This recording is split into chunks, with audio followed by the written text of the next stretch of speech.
طبعا انت داخل مستغرب من عنوان الفيديو، تعال احكي لك قصه من اولها.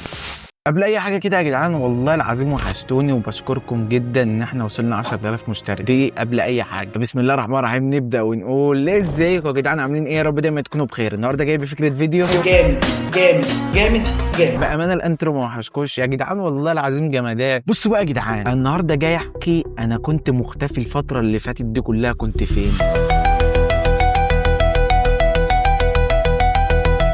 الحكايه بدات من وانا قد كده، حلم حياتي واللي نفسي فيه ان انا ابقى حاجتين، يا يوتيوبر يا ممثل. وانا العبد لله باذن الله باذن الله هكون الاثنين ان شاء الله يعني. المهم وانا في اللفه بحب التمثيل ده يا جدعان، بس ما كنتش عارف ابدا الخطوه دي منين، ولا ابدا الخطوه دي امتى. اركز في الدراسه ولا اركز في تصوير الفيديوهات ولا اركز في التمثيل ولا اركز في ايه بالظبط؟ عدي الايام والشهور والسنين ويجي يوم 23 سبتمبر 2024. قبل اليوم ده كنت في الثانويه ومش عارف ايه والكلام من ده. فالحمد لله خلصنا امتحانات وجبنا كليه كويسه ودخلنا الكليه، فخلاص بقى خلصنا امتحانات ثالثه ثانوي. انا عايز بقى ابتدي اشوف احقق حلم ده اللي هو حلم التمثيل. انا بصور فيديوهات من زمان، وكان ليا قناه اصلا على اليوتيوب من زمان، كنت بصور فيديوهات على التيك توك من ايام ما كان اسمه الميوزيكلي، وكان عندي اكونتات كتير. خلي بالك في فيديوهات لسه على الاكونت ده من وانا لسه صغير، رب ما تعرفوا اسماء الاكونتات دي عشان كنت صغير يا جدعان بقى، انتوا فاهمين. والحمد لله كان عندي قناه على اليوتيوب زمان، اقسم بالله القناه دي كانت مسخره. الحمد لله ان انا كنت حافظ الباسورد بتاعها وحافظ الجيميل، احمدك واشكرك يا رب، مسحت الحمد لله الفيديوهات اللي عليها. المهم نخش في موضوعنا بتاع النهارده. جه يوم 23 سبتمبر 2024، اول يوم في بدايه حلمي.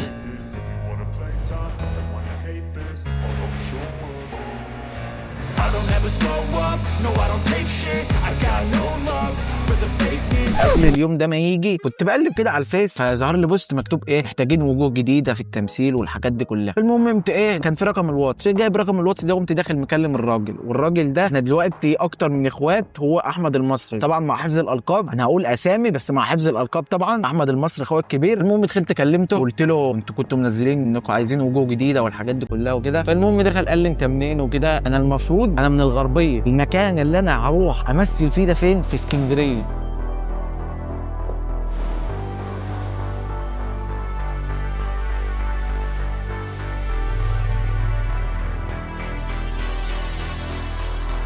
يعني مشوار بخبط، مشوار 3 ساعات. المهم دخلت كلمته، قال لي احنا من اسكندريه ومش عارف ايه، واهم حاجه تكون من اسكندريه والكلام ده. قلت له انا ما عنديش مشكله في المشوار، باذن الله تبقى بدايه خير وكده. المهم كلمته والراجل وافق وكل حاجه تمام، وقال لي تعالى هناخد ورش تمثيل وحاجات من دي. ويجي يوم 23 سبتمبر 2024، ده كان اول يوم اروح في اسكندريه. شط اسكندريه يا شط الهوى.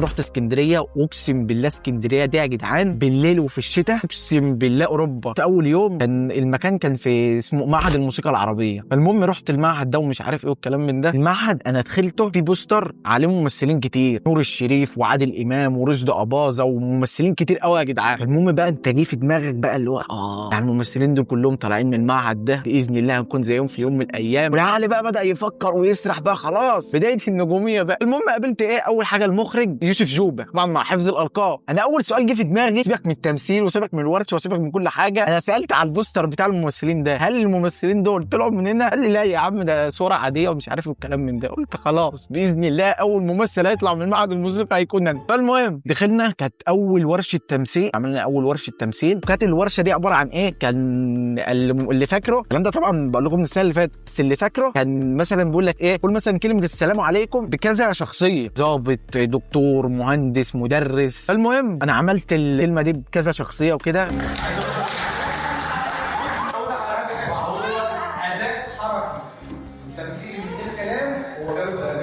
عجبهم الاداء بتاعي. من هنا بقى بدا ايه مشوار التمثيل بتاعي. بدات بقى اروح ورشه في بروفا، ورشه في بروفا، ورشه في بروفا، لغايه ما جه يوم 2/5/2025. ده كان اول عرض مسرحي ليا في تاريخ حياتي. كنت عملت فيديو قبل كده، انا كنت غايب عن اليوتيوب يا جدعان، بس كنت موجود على التيك توك والفيس والانستجرام وكل حته. فلو انتوا ما شفتوش الفيديو هوريه لكم دلوقتي. انا همثل يا جدعان. ازيكم يا جدعان، عاملين يا رب دايما تكونوا بخير. طبعا انا غايب بقالي كتير قوي عن الفيديوهات وبالذات على اليوتيوب. والله يا جدعان ما بتمرقع ولا اي حاجه اقسم بالله، وده بسبب ان انا خلاص بقرب احقق حلم اللي هو اصلا انا مولود الدنيا عشان عايز احقق الحلم ده. والحلم ده يا جدعان اللي هو التمثيل. زي ما شفت الفيديو ده، الفيديو اللي انا نزلته وقلت ايه اول عرض مسرحي ليا ومش عارف ايه والكلام ده 2/5/2025. ده اول عرض مسرحي ليا في تاريخ حياتي. انت متخيل؟ بروح بروفات من 23 سبتمبر 2024 لغايه 2/5 عمالين نعمل بروفات. فالمهم يوم 2/5 ده كان يوم اصلا زحمه، كان في زحمه كتير. يوم 2/5 ده انا المفروض كان ورايا امتحان. طب هتعمل ايه يا عم زياد؟ تسيب حلم التمثيل بتاعك وتروح الامتحان، ولا هتروح الامتحان وتسيب التمثيل، ولا هتعمل ايه بالظبط؟ العبد لله عمل الاثنين. كان العرض المفروض الساعه كام؟ تالي 6 يا 7 بالليل في الحدود دي. الامتحان اللي كان عليا كان 8 الصبح. فالمهم جهزت شنطتي وجهزت هدوم المسرحيه والكلام من ده، رحت بيها الامتحان. خلصت الامتحان من هنا قمت طالع فين؟ اسكندريه. كان معايا برضو ناس صحابي، الناس اللي شرفوني في عرض المسرحيه دي. اقسم بالله مهما اتكلم من هنا للسنه الجايه مش هقدر اشكركم ولا اوصف حبي ليكم. والله باذن الله ما يكونش اخر عرض، باذن الله الايام اللي جايه كنت تشوفوني مسرحيات كتير باذن الله. فالمهم خدت بعض انا واصحابي وطلعنا على اسكندريه. طالعين من هناك قول مثلا خلاص انا امتحان الساعه 10، طالعين الكليه مشوار 3 ساعات، طالعين الساعه 12 الظهر، وصلنا هناك على 3 العصر 4 العصر. وصلنا اسكندريه على 3 العصر 4 العصر. فقدامك 3 ساعات او ساعتين على العرض. وصلنا ومش عارف ايه، رحنا المسرح. بس قبل ما نروح المسرح اليوم ده، انا كنت اول مره اروح المسرح، رحته قبل كده لوحدي. عرفوني اللوكيشن بتاع المسرح والكلام ده، فرحت لوحدي. اول ما شفت يا جدعان المسرح اسمه عبد المنعم جابر، اول ما شفت اليافطه كده، عارف انت الساوند بتاع ويجز وعفروتو بتاع ايه ده؟ انا احنا وصلنا يلا. عارفين انتوا الساوند ده؟ الساوند ده اللي اشتغل في دماغي ساعتها، وفضلت اتصور قدام المسرح وقدام اليافطه، مصور فيديوهات كتير وصور كتير هناك. ده كان اول مره اشوف مسرح في حياتي. خلاص بقى الحلم بقى، انت دماغك شغاله يوم من الايام هتبدا بقى ايه زي مسرح مصر، علي ربيع ومحمد انور ومصطفى خاطر، باذن الله انت هتكون نجم في يوم من الايام زيهم وكده. ده يعني كان شعور حلو. انت فاهم بقى؟ انت بتبتدي تقرب تحقق حلمك خلاص. فالمهم اذكر لي انا قلت كام المهم في الفيديو بتاع النهارده، عمال اقول المهم كتير. المهم تاني نرجع ليوم ايه 2/5/2025. وصلت المسرح كان بعد طبعا ما نزلنا اسكندريه وباين رحنا كلنا وكده. وصلت المسرح قبل العرض بساعه ولا بساعه ونص مش فاكر. دخلت انا المسرح، طبعا كان معايا اصحابي واهلي، سبتهم بره. دخلت انا بقى ايه عشان اعمل اخر بروفه دي، اخر بروفه عشان خلاص هنبدا العرض بعد ساعه ساعتين. كمان ساعه ساعتين الستاره هتتفتح يا باشا. ومثل، وريني نفسك بقى، مش انت عايز تمثل بقالك كتير؟ مثل يا باشا. دخلنا عملنا اخر بروفه. والبروفه دي الكاست يا جدعان كله اللي معايا، في ناس عملت طبعا مسرحيات قبل كده وفي ناس اول مره. الكاست كله متوتر، توتر مليون والحماس مليون. انت ما بين الحاجتين، يا اما تطلع تفشل يا اما تطلع تنجح، تعمل عرض كويس وتنجح. لو نجحت المخرج هيفرح، لو فشل كله هيجي على راس المخرج قبل الممثل. المهم جه اخر بروفه دي كان قبل العرض اصلا يا جدعان، قبل 10 ايام من العرض، لا قبل اسبوع. كان 5 مخرجين شغالين على العرض ده، طبعا مع حفظ الالقاب. اول واحد كان يوسف جوبه، ده اللي كان معانا من البدايه، وتاني واحد اوفه، وتالت واحد سامح، والرابع ميشو، والخامس رضوان. 5 مخرجين بيتدربوا على العرض ده. المهم اخر بروفه طبعا المخرجين كلهم شادين علينا. يا ابني انت بتغلط ايه يا ابني؟ انت خلاص كمان نص ساعه وساعه خلاص انت هتطلع يا باشا، الستاره هتتفتح، مثل. جاي تغلط؟ اللي كان بيغلط كان بيتسلوى. انا كنت طالع بدور، كان اسم الشخصيه كنت طالع بدور مالك، بس قبل مالك ده انا كنت طالع بدور اصلا ماهر. فماهر ده اللي حصل ايه يعني، احنا متفقين ان انا خلاص بقى حافظ دور ماهر وهطلع امثل ماهر والكلام من ده. قبل اسبوع من العرض دور ماهر اتبدل ده بدور مالك. يعني انا كنت ماهر بقيت مالك قبل ما المسرحيه تتعرض باسبوع. انت متخيل؟ يعني في الاسبوع ده المفروض تحفظ النص بتاعك وتطلع تمثل يا باشا وتنجح. ماشي مفيش مشكله، حفظت شخصيه مالك. وجي يوم العرض قبل ما الستاره تفتح ب10 دقائق، طبعا بقى عشان الجمهور يركز معاك، قلنا ايه قارين الفاتحه. لا مش خطبنا ولا اتجوزنا، لا قارينا الفاتحه عشان بقى ايه تبقى بدايه كده مباركه كده ومش عارف ايه. المهم بدانا نقرا الفاتحه بقى كل الجمهور يركز معاك. احنا بنقرا الفاتحه من هنا، الجمهور بقى ايه هيبتدي يركز معاك وكده. ولا الضالين امين. الستاره بتفتح، الستاره فتحت يا باشا. كان اول حاجه في المسرحيه دي كان استعراض، والعبد لله كان في الاستعراض ده. الستاره تتفتح من هنا، في جمهور كتير قاعدين قدامك، بس انا مش شايف حد، مش تكبر ولا اي حاجه، اقسم بالله انت فعلا ركز في دماغك، يا تعمل اللي انت بتعمله ده صح، يا اما الناس دي كلها يا اما هتضحك بنجاحك يا اما هتضحك على فشلك. فانت كل تفكيرك اعمل الدور صح. الستاره اتفتحت، غبار على عيني، انا مش شايف اي حد. الله لو مين اللي بينادي، لو ابويا واقف قدامي وربنا ما شايف. المهم دخلنا عملنا الاستعراض، وهوريكم دلوقتي فيديو الاستعراض.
زي ما شفتوا عملنا الاستعراض بطريقه كويسه وكل حاجه تمام. هي اصعب حاجه البدايات، بدايه النجاح بالذات. لا سيبك من بدايه الارتباط والحاجات دي كلها، دي بتبقى بدايه حلوه. بدايه النجاح دي بتبقى على طول صعب. لو انت يا باشا دبيت رجلك في اول الطريق وبداتها صح، خلاص انسى بقى القلق وانسى كل التوتر وانسى كل حاجه. طالما بدات طريقك واللي انت عايز توصل له بدايه صح، خلاص يا باشا انسى كل حاجه. المهم خلصنا الاستعراض، وكان برضو اول مشهد بقى في المسرحيه تبدا بقى تمثل. كان برضو العبد لله اللي هيطلع في اول مسرحيه. ما كانوا 3 قصص، المسرحيه كانت عباره عن 3 قصص. انا في القصه الاولى دي اول مشهد ليا الحمد لله عملته بطريقه كويسه. هوريكم المشهد دلوقتي برضو يا جدعان. اخيرا رجعت للحياه تاني من جديد. مش فاهم حاجه. لما تخرج من هنا كل حاجه هتكون مختلفه، مش هتقدر تكمل وهتبقى هتفضل طول حياتك. فهيم ما تسمعش كلامي، انا عارفه تقدر تقول انت مش لوحدك، انا معاك دايما. كلام حلو بس ملوش اي تمرين لازم. كل ده واقف، لو تستمر في طريقك هتخسر كتير. لا انا مش هسيبك تسيطر عليا. انا رجعت للحياه تاني من جديد.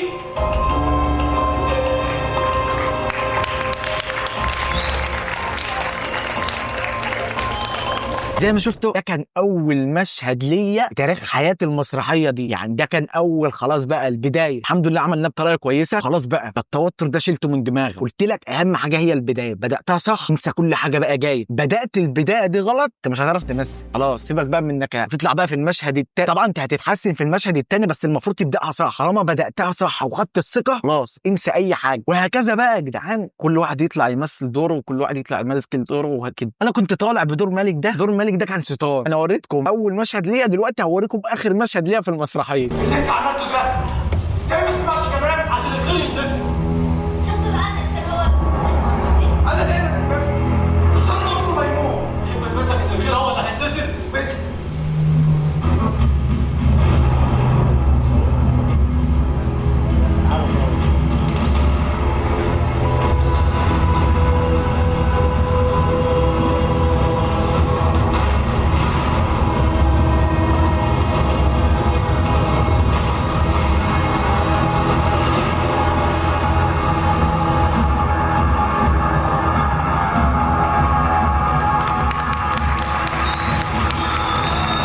زي ما شفتوا ده كان اخر مشهد ليا في المسرحيه. طبعا موت. طبعا هو في الحقيقه او في الافلام والمسلسلات طبعا الشيطان بيموت، ودي حقيقه. طالما معاك ربنا وبتصلي الشيطان هيموت طبعا وهتغلب. المهم كده الحمد لله انا خلصت المسرحيه طبعا كان في حاجات كتير بس انا وريتكم باختصار. طبعا الناس اللي جت وشرفتني زمانها شافت المسرحيه واكيد اتبسطت. هي مسرحيه كانت دراما وكوميدي وكل حاجه، كانوا كوكتيل كده مع بعض. الحمد لله الناس اتبسطت من المسرحيه دي والناس كانت مروحه مبسوطه. وان شاء الله دي مش هتكون اخر مسرحيه ليا باذن الله، وتنوروني كده في المسرحيات اللي جايه. الناس اللي ما جاتش المسرحيه دي طبعا اعذرهم لاني بقول لك كانت فتره الامتحانات، الناس كلها كانت مشغوله في الامتحانات والحاجات دي كلها. ان شاء الله المسرحيه اللي جايه تكون في الاجازه كده، وعاوز المسرح كله يكون مليان بيتفرجوا على المسرحيه بتاعتكم. ولتاني مره بشكر اهلي واصحابي واخواتي اللي كانوا في المسرحيه، اقسم بالله احلى تحيه ليهم وعهد الله. وبكده ده يكون سبب الغياب اللي انا كنت غايب عشانه، وبرضه حققت جزء قد كده اهو من احلامي.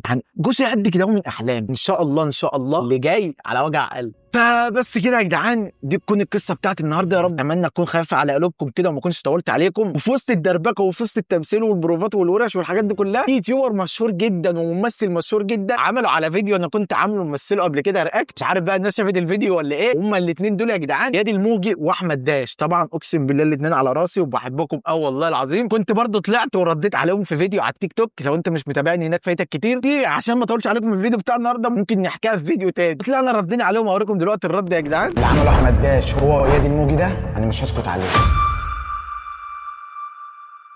هتقول لي هم عملوا ايه؟ هقول لك. قاعد يا باشا في امان الله، فجاه لقيت رسائل تن مصر كلها بتبعت في يا جدعان. قالوا لي ياد الموجي واحمد داش في اخر فيديو منزلينه بيتريقوا عليك. بيتريقوا عليا حاجه كده. يا مرحب بالداخليه. تعال نشوف الفيديو ده. المفروض ان هو احمد عز. يا جدعان ما بيشتمش فيها اهو يا جدعان. الراجل بيشكر فيها وبيقول احمد عز اهو. اخويا ياد الموجي يا جدعان والله العظيم اخويا. تقريبا باكل بلبن كل يوم. طب ليه بقى؟